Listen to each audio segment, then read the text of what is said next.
Hello बच्चों, my name is Yogesh Arora और आज हम पढ़ेंगे सर्कुलर मोशन का पार्ट 2। कल वाले पार्ट में हमने सर्कुलर मोशन का नॉर्मल इंट्रोडक्शन हमने पढ़ा था। ठीक है, चलिए अब उसके ऊपर आगे क्वेश्चन करते हैं। देखो, एक क्वेश्चन बोला गया कि find the angular speed of earth.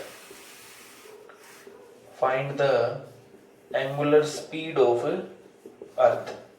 तो देखो बेटा, ओमेगा का फॉर्मूला क्या था? D theta upon D T. तो एक चक्कर जब पूरा करेगा यू इस तरह से, तो एक चक्कर यू पूरा करेगा तो कितना घूम लेगा angular momentum, sorry angular displacement 2 पाई। और टाइम कितना लगेगा उसके अंदर? 24 आवर, 24 घंटे। तो कितना आ गया? 2 पाई अपॉन 86400 सेकेंड। तो ये कितना आ गया? रेडियन पर सेकेंड। याद रखिए, 1 डे में या 24 घंटों में 86,400 सेकेंड होते हैं। ठीक है, चलिए अब नेक्स्ट अपन आगे चर्चा करते हैं। और नेक्स्ट अपना टॉपिक क्या आता है? नेक्स्ट अपना टॉपिक आता है यूनिफॉर्म सर्कुलर मोशन। देखिए, यूनिफॉर्म सर्कुलर मोशन क्या है? ऐसा मोशन जिसमें स्पीड क्या रहे? कांस्टेंट रहे। स्पीड मतलब जिस तरह से घूम रहा है, हर बार इसी स्पीड से घूमता रहेगा, जैसे घड़ी के मिनट की सुई है, हर बार सेम स्पीड से घूमती है और हर बार सेम टाइम में अपना सेम चक्कर पूरा करती है। तो जिसमें स्पीड या फिर एंगुलर स्पीड, ठीक है, या फिर टाइम पीरियड, या फिर फ्रीक्वेंसी, काइनेटिक एनर्जी, ये सब क्या रहते हो? कांस्टेंट रहते हो।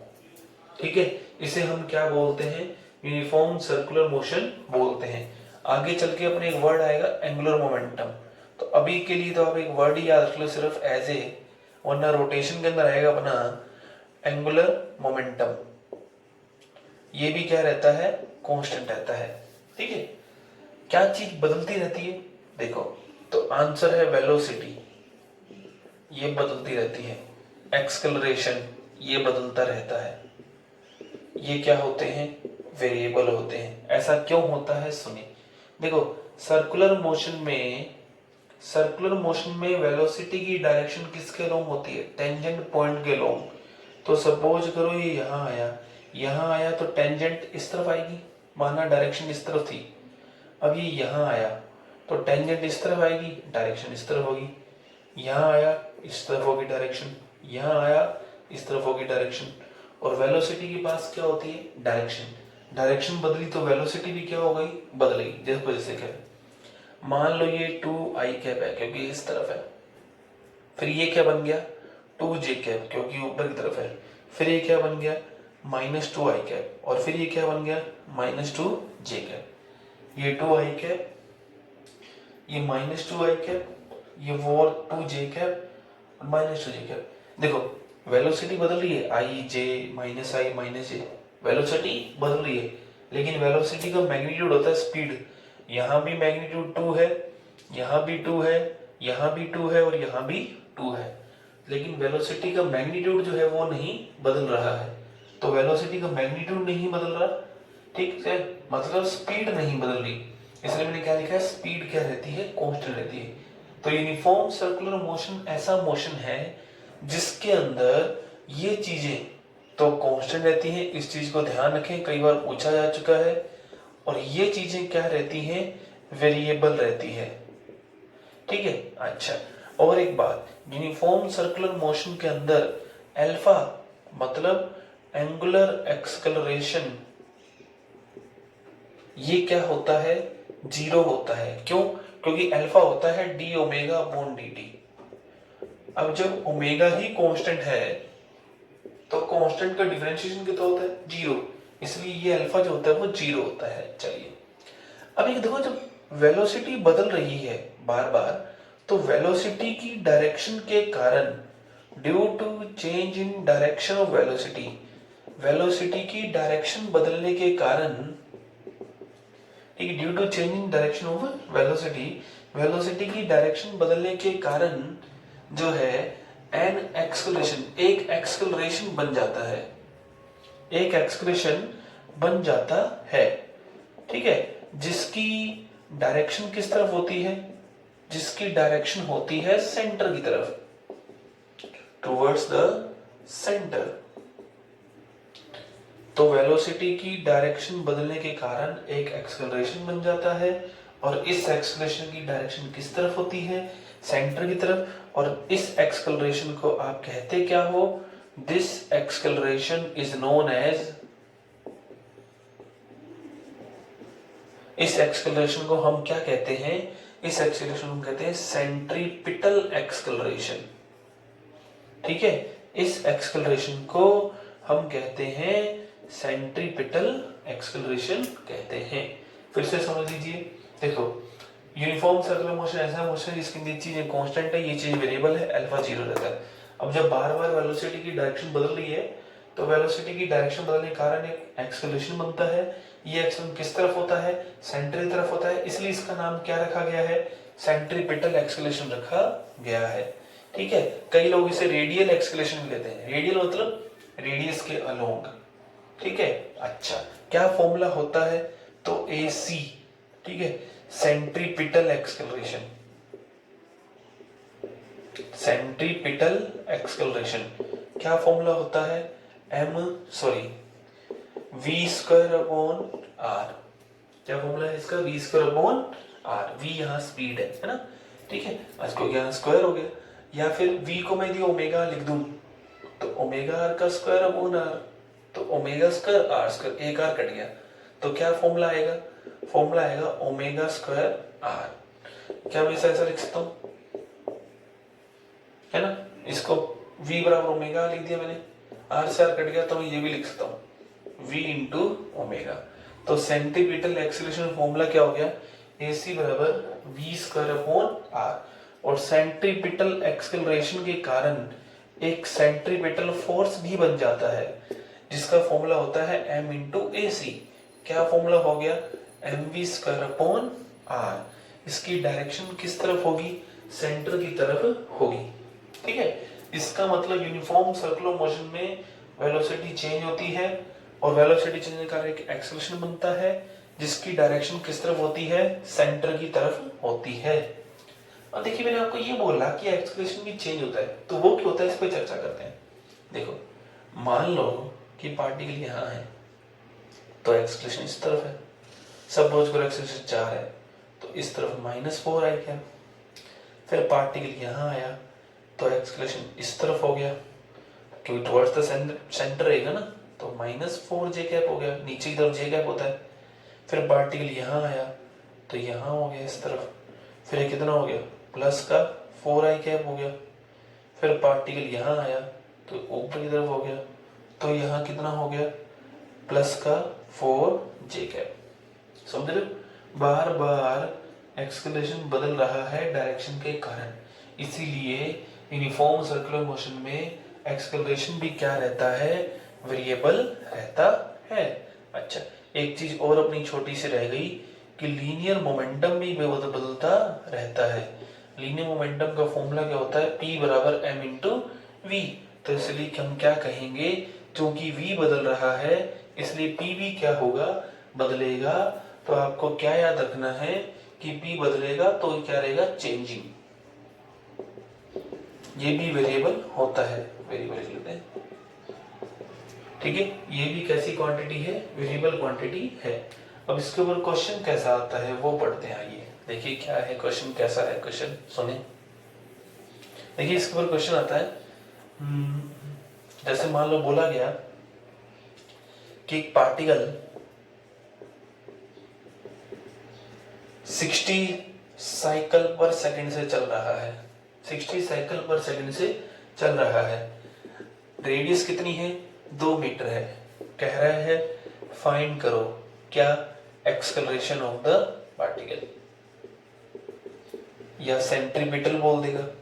ठीक है, देखो जब तक पार्टिकल की स्पीड नहीं बदली तो उसमें एक ही एक्सेलरेशन बनेगा सर्कुलर मोशन समय, और वो कौन सा होगा, सेंट्रीपिटल। तो उसको यहाँ लिखने की जरूरत नहीं है कि सेंटीमीटर निकालो, है तो सेंटीमीटर कितना होगा, AC बराबर v²/r। लेकिन इसमें अपना v तो है ही नहीं, ये तो क्या है, ये चीज क्या है, कल भी हमने करी थी एक वीडियो के अंदर। तो ये हो जाएगा 60 साइकिल पर सेकंड ये अपना क्या हो जाएगा, फ्रीक्वेंसी होगी। फ्रीक्वेंसी होगी तो ओमेगा का फॉर्मूला क्या होता है, 2πf। तो 2 इंटू पाई इंटू 60, ओमेगा कितना होगा, 120 पाई। तो हमने फिर ये फॉर्मूला भी पढ़ा था, ओमेगा स्क्वायर आर। तो AC बराबर ओमेगा कितना हो गया, 120 पाई का स्क्वायर इंटू कितना आ गया आर। सोल्व कर लेंगे तो आ जाएगा 12 का स्क्वायर तो 144, इसका 0 into pi square into 2, pi square लगभग बराबर 10 हो गया। फाइनल आंसर ये आ जाएगा। ठीक है, ये आ गया AC। ऐसे क्वेश्चन आपका आते हैं, हो सकता है कभी V दे दे, हो सकता है कभी V ना दे के ओमेगा दे दे, तो ये आपको करना है। चलिए अगली बात करते हैं अपने इसी के अंदर ही। देखो क्या क्या पढ़ा मैंने, हमने पढ़ा uniform circular motion. Uniform circular motion में क्या पढ़ा, सेंट्रीपिटल एक्सेलरेशन, डायरेक्शन किस तरफ होती है, सेंटर की तरफ होती है। ठीक है, क्या क्या चीज बदलती है, मोमेंटम, लीनियर मोमेंटम बदलता है, फ्रीक्वेंसी की लीनियर मोमेंटम बदलता है, वेलोसिटी बदलती है, एक्सेलरेशन बदलता है। क्या क्या चीज कांस्टेंट रहती है, एंगुलर मोमेंटम कांस्टेंट रहता है। ठीक है, ओमेगा मतलब एंगुलर स्पीड कांस्टेंट है, स्पीड कांस्टेंट है, काइनेटिक एनर्जी कांस्टेंट है, टाइम पीरियड कांस्टेंट है, फ्रीक्वेंसी भी कांस्टेंट है। अब आता है यदि स्पीड बदलती रहे, वेलोसिटी तो बदल ही रही है, लेकिन मान लो स्पीड भी बदलती रहे। ठीक है, तो ऐसे जब स्पीड बदल रही होगी तो क्या होगा, जैसे मान लो ये चल रहा है तो ये धीरे धीरे स्पीड तेज होती जा रही है, तो ऐसे में दोनों तरह के एक्सेलरेशन काम करेंगे, मतलब दो एक्सेलरेशन बन जाएंगे इसमें। तो कौन सा बन जाएगा, एक तो देखो सेंट्रीपिटल तो था ही, सेंटर की तरफ सेंट्रीपिटल तो हमारे पास था पहले से, AC तो इस तरफ था ही हमारे पास, लेकिन एक एक्सेलरेशन और बन जाएगा। वो किस तरफ होगा, ऊपर की तरफ 80, जिसकी डायरेक्शन किस तरफ होगी, टेंजेंट के अलोंग होगी।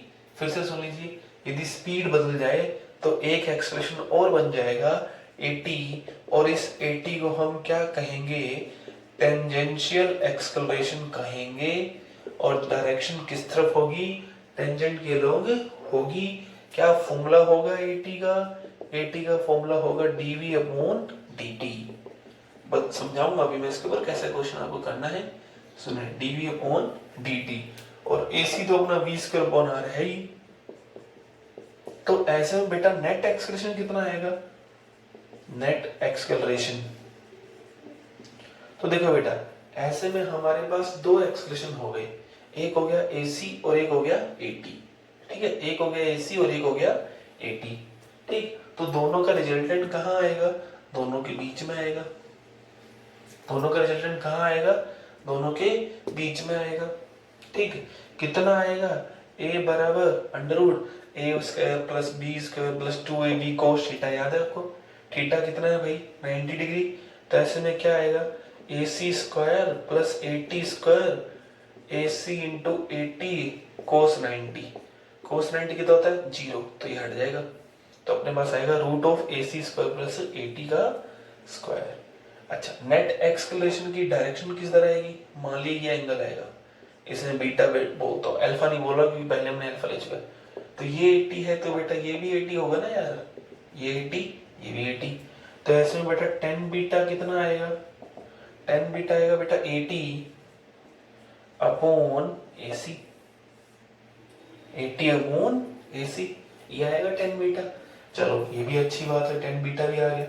तो ये आ गई डायरेक्शन, ये आ गया नेट एक्सेलरेशन। अच्छा, अब आपसे पूछे इन यूनिफॉर्म सर्कुलर मोशन, अच्छा एक चीज और रहेगी छोटी सी, अब हमने पढ़ा था A बराबर अल्फा आर, तो यार वो कौन सा अल्फा आर था, यहाँ A भी A है, ये भी A है, ये भी A है, मतलब ये भी एक्सेलरेशन है, ये भी एक्सेलरेशन है, ये भी एक्सेलरेशन है। तो हमने जो अल्फा आर पढ़ा था वो किसके साथ रिलेशन था, वो था 80 के साथ। तो 80 बराबर होता है अल्फा क्रॉस आर। ठीक, अच्छा तो ऐसे के अंदर आपसे पूछे यूनिफॉर्म सर्कुलर मोशन के अंदर AC व AT क्या होता है, यूनिफॉर्म सर्कुलर मोशन के अंदर, यूनिफॉर्म सर्कुलर मोशन के अंदर AC कितना होता है, नॉन जीरो, क्योंकि वो तो होगा v²/r, और 80 कितना होता है 0, अल्फा भी कितना होता है 0। तो ये आप याद रखें। ऐसा क्वेश्चन एक बार पूछा भी जा चुका है कि यूनिफॉर्म सर्कुलर मोशन में 80 की वैल्यू क्या होती है। 80 को टेंजेंशियल एक्सेलरेशन भी बोलते हैं, AC को रेडियल एक्सेलरेशन या सेंट्रीपिटल एक्सेलरेशन बोलते हैं। ठीक है, ये आपको ध्यान रखना है। ठीक, चलिए नेक्स्ट देखो क्या आता है। एक न्यूमेरिकल करते हैं छोटा सा, तो सुनिए। बोला गया कि एक ऑब्जेक्ट है, an object is moving along a circular path of radius 2 metre. ठीक है, या एक काम करते हैं, along a circular path with speed 2 metre per second, whose speed is increasing at a rate of 2 meter per second. Find AC, AT and A। मतलब centripetal acceleration, tangential acceleration और normal acceleration find कीजिए। अब देखो radius भी देनी पड़ेगी, ये भी मान लेते हैं r बराबर 2 मीटर, चलो कर लेते हैं। तो देखो बेटा AC का फॉर्मूला क्या था, v²/r। एक बात ध्यान दो, v क्या है स्पीड, तो कितने से घूम रहा है इतने से। ये वो स्पीड है जिस समय आपको ये न्यूमेरिकल दिया गया, ये हर समय बदलने वाली स्पीड है। ये चीज है हर समय बदलने वाली स्पीड।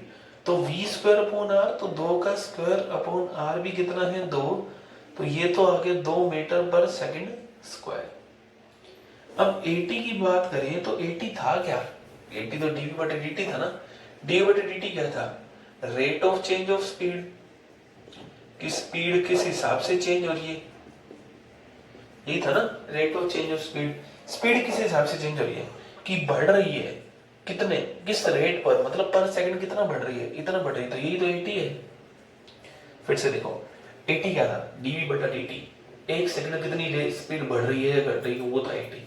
तो यहाँ क्या रहा है कि स्पीड बढ़ रही है, एट रेट मतलब कितने पर सेकंड, तो पर सेकंड इतनी बढ़ रही है, तो यही तो अपना 80 हो गया ना यार। ठीक है, अच्छा तो A का फॉर्मूला क्या था, √AC² प्लस 80²।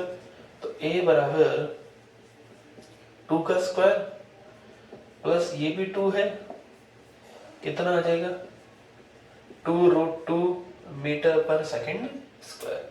तो ये फॉर्मूला हमें ऐसा याद रखना है। फिलहाल मैक्सिमम टाइम से पूछा जाता है AC का फॉर्मूला क्या है, AT का फॉर्मूला क्या है, या जैसा आपको न्यूमेरिकल कराया वैसा हो गया, एक यूनिफॉर्म सर्कुलर मोशन में क्या होगा, ऐसा भी पूछा जाता है। ठीक है, तो ये था अपने पास यूनिफॉर्म सर्कुलर मोशन। नेक्स्ट आपके पास क्या आता है, vertical circular motion. Vertical circular motion देखो क्या है बेटा, इसमें ये मान लो आपको याद ही रखना है जो आपको मैं समझा रहा हूँ। ठीक है, ये आपको याद ही रखना है जो मैं आपसे पूछ रहा हूँ, वर्टिकल सर्कुलर मोशन, क्योंकि इसका डेरिवेशन के लिए हमें न्यूटन लॉज ऑफ मोशन आने चाहिए। तो उसके लिए अभी न्यूटन लॉज ऑफ मोशन की वीडियोस अपने आगे आएंगे। तो अभी तो आप सिर्फ फॉर्मूले याद रखो, क्योंकि सभी बुक्स में मॉड्यूलेशन में अरिहंत में ये फॉर्मूले मतलब ये चैप्टर पहले दे रखे हैं एलएम से, तो अपने इसी को फ्लो के अंदर पढ़ रहे हैं। तो देखिए क्या है वर्टिकल सर्कुलर मोशन, मतलब ऐसा मोशन यूं जिसमें ऑब्जेक्ट यूं घूमेगा। ठीक है, अच्छा मान लिया कि यहाँ पर एक पत्थर है, यहाँ पर एक पत्थर है ये, ठीक है। अच्छा तो पत्थर को बेटा घुमाना पड़ेगा यूं धक्का मार के।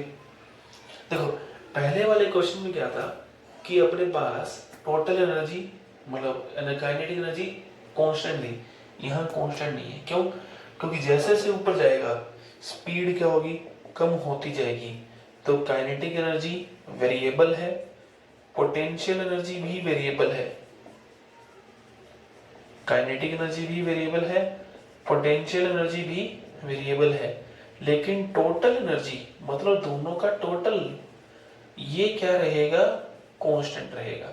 तो अब आपको याद क्या रखना है, आप क्या रखना है किस पॉइंट पे, मैं इसका नाम देता हूँ ये ए पॉइंट बेटा, ये बी पॉइंट, ये सी पॉइंट, ये डी पॉइंट। आपको याद क्या रखना है कि किस पॉइंट पे स्पीड क्या थी, इतना ही याद रखना है। और किस पॉइंट पे पत्थर में, रस्सी में टेंशन क्या थी। माना रस्सी की लंबाई कितनी है, आर है, आपको एल भी लिखा हुआ मिल सकता है। तो आपको टेबल क्या रखनी है, मिनिमम स्पीड,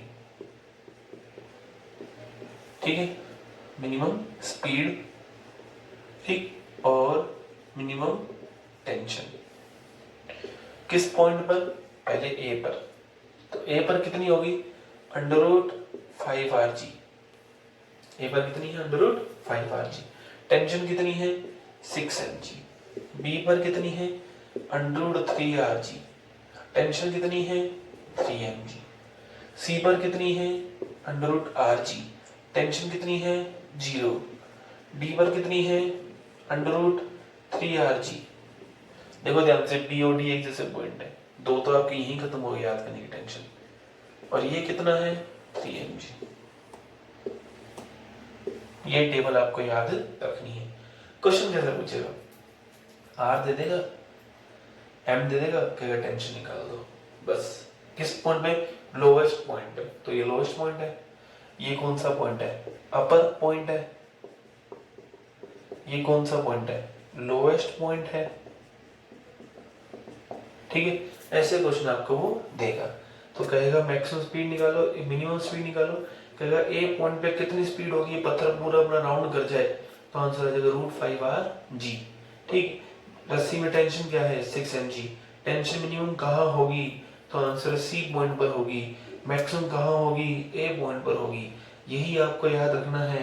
क्या क्या चीज बदल रही है, वेलोसिटी बदल रही है, स्पीड बदल रही है, काइनेटिक एनर्जी बदल रही है, पोटेंशियल एनर्जी बदल रही है, लेकिन टोटल एनर्जी क्या है, कांस्टेंट है, ठीक है।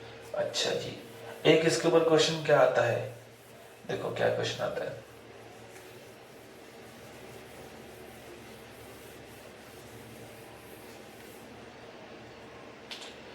एक इसमें क्वेश्चन आता है, छोटा सा क्वेश्चन, क्या आपको फॉर्मूले की तरह याद रखना है, पर आपको मैं समझा देता हूँ। तो क्या, यहाँ पर क्या है, एक ब्लॉक है ना, ये h ऊंचाई का ब्लॉक है। तो ये ब्लॉक चल के यूं आया, हमने यहाँ पे थोड़ा सा मोड़ रखा है, तो यूं आया, तो कहा गया ब्लॉक यूं मुड़ गया, कितने रेडियस में, आर रेडियस में। कह रहा है find minimum height, find minimum height so that block ए, ताकि जो ब्लॉक ए है कैन कंप्लीट 1 साइकिल, ताकि ये ब्लॉक पूरा 1 साइकिल कर सके। अच्छा, तो देखो यहां पर इसकी काइनेटिक एनर्जी कितनी है, सॉरी पोटेंशियल एनर्जी कितनी है, मैं इसको नाम देता हूं x, इसको नाम देता हूं y। तो पोटेंशियल एनर्जी एट x कितना है, mgh। m इसका मास है, gh, ठीक है। ये आपने पढ़ा हुआ है, नहीं पढ़ा हुआ तो आप फाइनल फॉर्मूला याद रख लेना, 5/2r, ठीक है। अच्छा, तो ये पोटेंशियल एनर्जी y पर आकर क्या बन जाएगी, काइनेटिक एनर्जी। तो काइनेटिक एनर्जी एट y कितनी है, ½ mv²। एनर्जी कंजर्वेशन से, एनर्जी कंजर्वेशन से, एनर्जी कंजर्वेशन से mgh किसके बराबर होगा, ½ mv² के। m से m कट गया। अच्छा, यदि ये चक्कर पूरा करना है तो y पॉइंट पर स्पीड कितनी होनी चाहिए, √5rg। अभी हमने पढ़ा लोवेस्ट पॉइंट है ये, सो v को 5rg रखो, √5rg का स्क्वायर कितना होगा, 5rg। तो g इंटू एच बराबर ½ इंटू 5 इंटू r इंटू जी, g से g कट गया, तो h मिनिमम कितना आया, आपको ये याद रखना है कि h मिनिमम कितना होना चाहिए, 5r/2 होना चाहिए, ठीक है। तो इस वीडियो तक आकर अपना सर्कुलर मोशन पूरा हुआ। तो अपने पास बच्चों प्रोजेक्टाइल मोशन के 2 वीडियो हैं, ठीक। काइनेमेटिक्स के अपने पास 6 वीडियो हैं लगभग, जिनकी टोटल ड्यूरेशन 2 घंटे के आसपास होगी। प्रोजेक्टाइल मोशन है अपने पास 2 वीडियोस, ठीक है। सर्कुलर मोशन की 2 वीडियोस, और यहाँ आके अपना पूरा जो है मोशन 1D पूरा हो गया एंड 2D पूरा हो गया। ठीक है, कल अपन कुछ रिलेटिव मोशन के छोटे मोटे एग्जांपल पढ़ेंगे, जैसे कि ट्रेन से आपको पाथ कैसे दिखा देगा और ये सब। ठीक है, तो कल की वीडियो अपन ये होगा। चलिए तब तक के लिए आप पढ़ते रहिए। Thank you, have a nice day.